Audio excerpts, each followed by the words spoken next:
Tried to sneakily throw my undercooked steak through an open window, only to find out it wasn't open. Last night, my wife's boss from her brand new job invited us over for dinner. On the drive over, my wife reiterated many times to me just how important it was to make a good impression. I scoffed and arrogantly informed my silly wife that I always make good impressions. My wife's boss is a single lady in her 50s, so it was just the three of us. We chit-chatted over drinks and salads and seemed to really be hitting it off. She laughed at my well-timed, perfectly appropriate jokes and my wife seemed pleased. Soon she brought out the main course, a nice big juicy steak for each of us. As I began to cut into my steak, I was discouraged to discover how undercooked this steak was. Now, I've had my fair share of rare steak. I prefer medium, but I can handle rare. This was several minutes on a hot grill short of rare. I probably could have resuscitated the cow had I tried. Instead, I sat there fidgeting with my knife and fork, worrying about how I was going to get away with not eating the steak. Claim veganism? No, I'd already feigned great enthusiasm upon seeing the steak. Just then, our hostess excused herself to the kitchen to take care of some dessert preparations. As I looked across the fancy dining room table at the open window of this third-story apartment, a cartoon light bulb appeared over my head. I knew I had to be decisive, realizing that she could return at any moment. I committed. I grabbed the steak with my hand, gently shook off the juice and executed a perfect throw right through the center of the open window.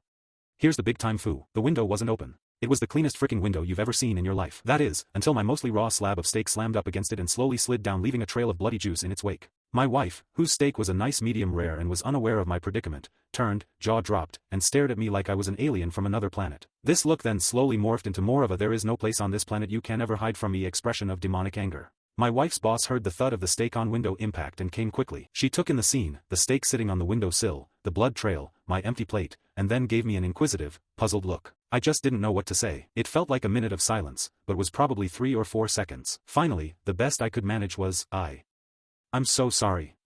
I am such a klutz. I don't know. I was just cutting it.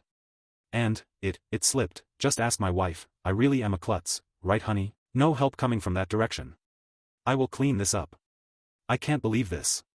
I am so sorry, etc., etc. Both women continued to stare at me like I had escaped from the loony bin, as I smeared the blood around the window with my cloth napkin, dusted off the steak, and continued to mutter my incoherent explanation. I knew no one was buying the story. I knew what I had to do. I sheepishly returned to my seat and proceeded to eat every bite of that disgusting, cold, chewy, bloody, raw steak. I remained pretty quiet the rest of the evening. My wife's only 2 words to me since the incident are, I'm fine. Next day my wife, via text, who is at work. Good news, my boss and I just had a good laugh over how much of a fucking idiot you are. I hope you know you will never live this down. Love you, you moron.